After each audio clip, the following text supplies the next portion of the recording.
What do you do when your subject is all one color? One color and almost one value. We're going to find out today. Let's get started.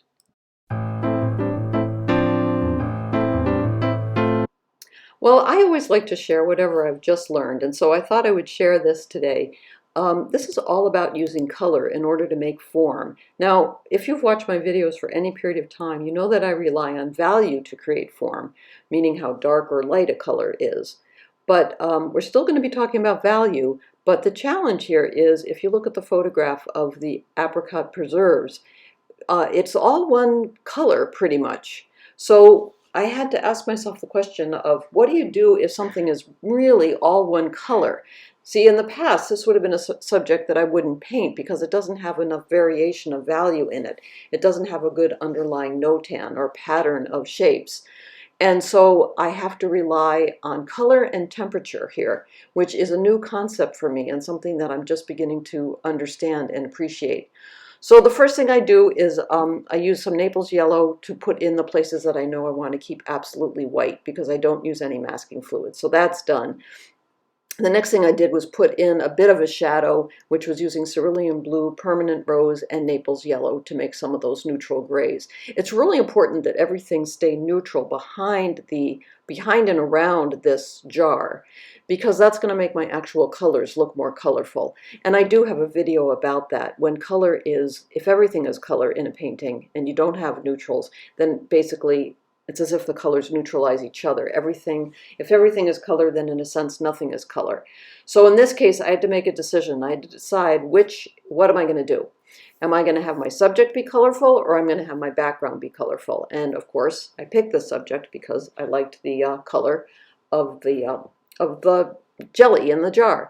The other reason I like the color of the jelly in the jar is it's getting dark, it's November, and this was sort of like sunshine in a jar. That's what I wanted to convey by doing this painting.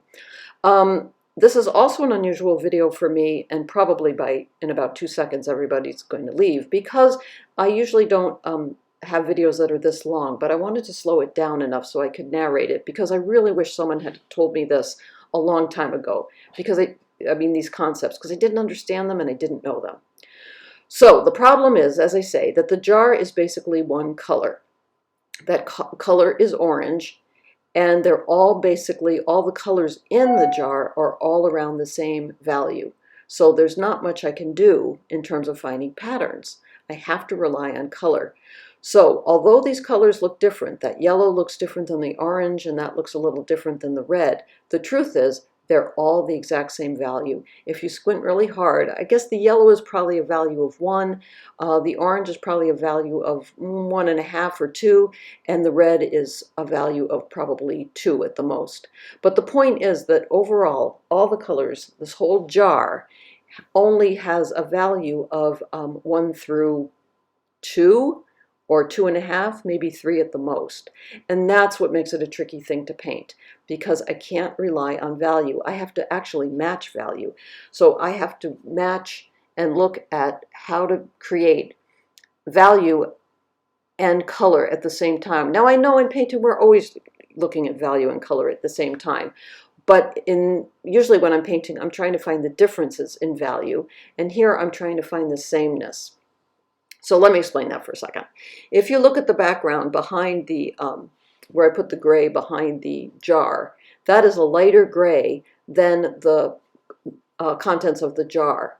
So I wanted to make sure whatever colors I put in the jar, they have to be darker than what that background is. And so far that's the case. But here's my first test. I'm trying to figure out, what do I do now? What do I do in order to make sure that the gray that I mix up right now is approximately the same gray as the colors that I put in? That's why the value finder showed up. I had to check and see. See, that gray is the exact same value as what I've put in the jar so far on the shadow side of that jar. That red and that gray are exactly the same value. I'll say it again. The red and the gray are the same value on the shadow side of the jar, but they are different colors. So that's what I have to match. I have to match value to color.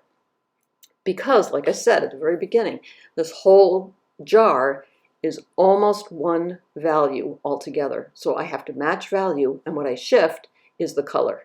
And I have to decide what's neutral and also what's saturated, meaning what has color, which is very different than what I've done in the past, which is just decide what's dark and what's light.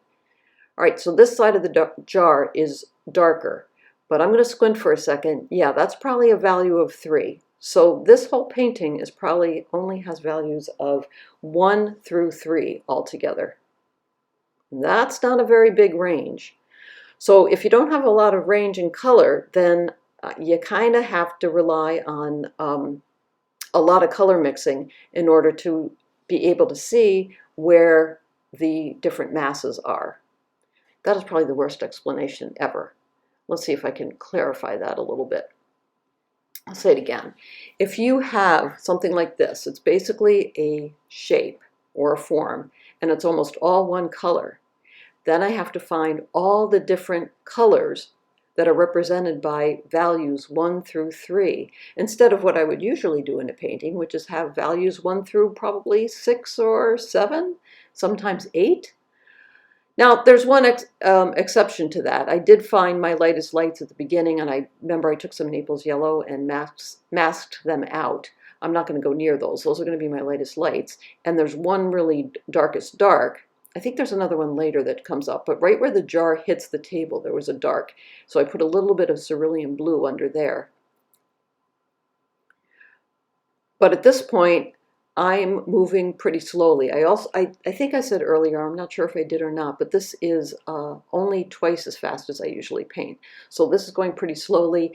The actual square is on an Arches pad of watercolor paper, and it is a 12 by 12. I'm loving a 12 by 12 inch square. Just love a square. And the brush is, I started out with a brush that was 1 1/4 inches wide at the bottom, and I shifted about now to a brush that is 1 inch wide at the bottom.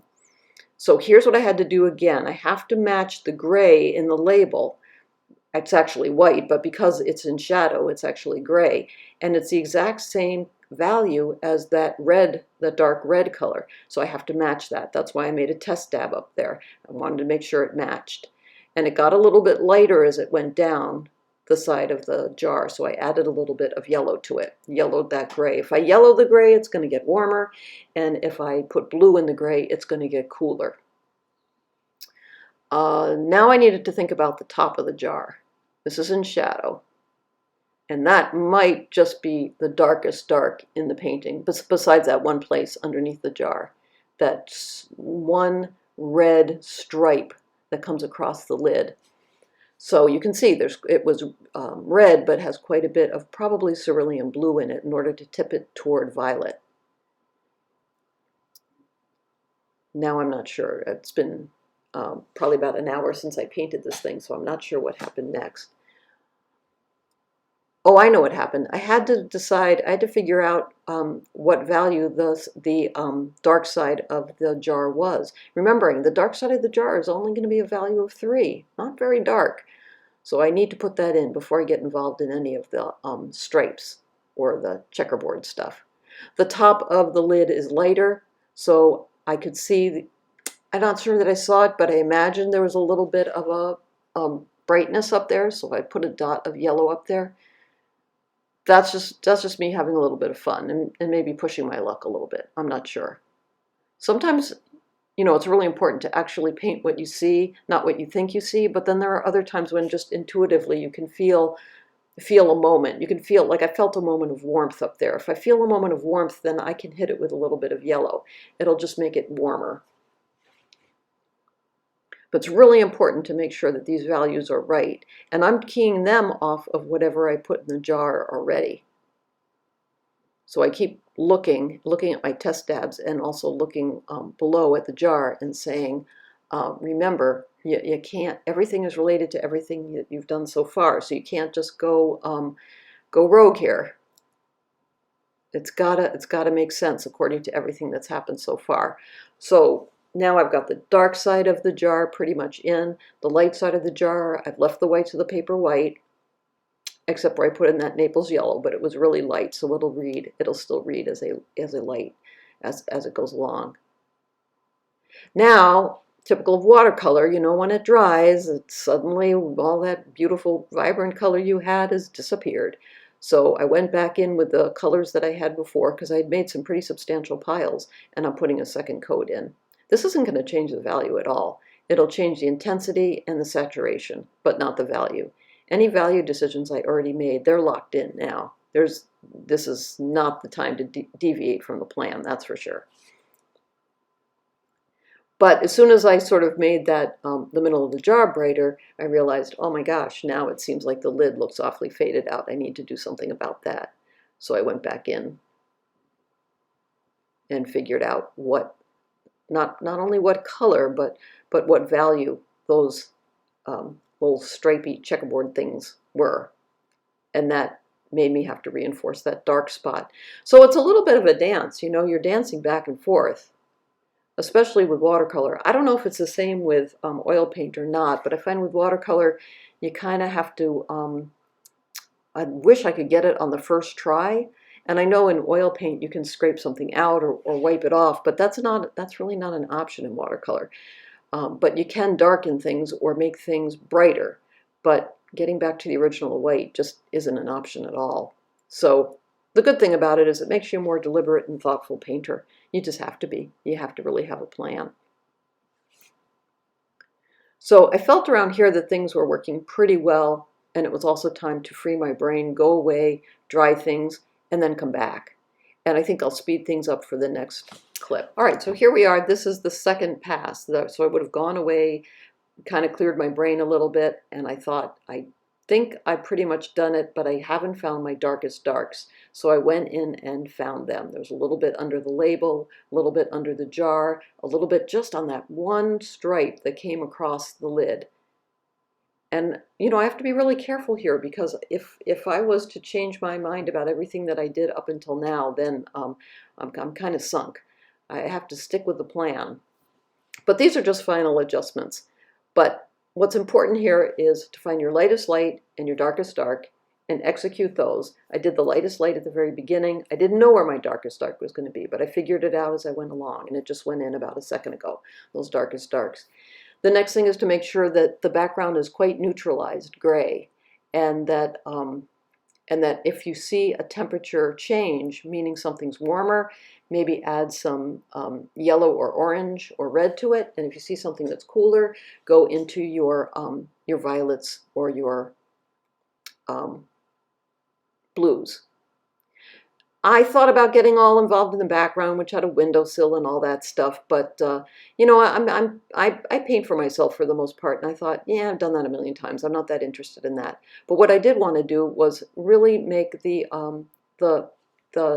jam the star of the show, make the jar the star of the show. And so I thought, no, make everything neutralized and not really don't call attention to it. There's a diagonal there that I think is important, but other than that, I kind of stand by this one. I stand by this one. So remember to keep the whites of your paper white, your paints wet, mass for value, mix for color. Please join my YouTube channel if you haven't already. And I'll see you next time. And this was my experiment in painting something that is almost all one value. Okay, bye-bye.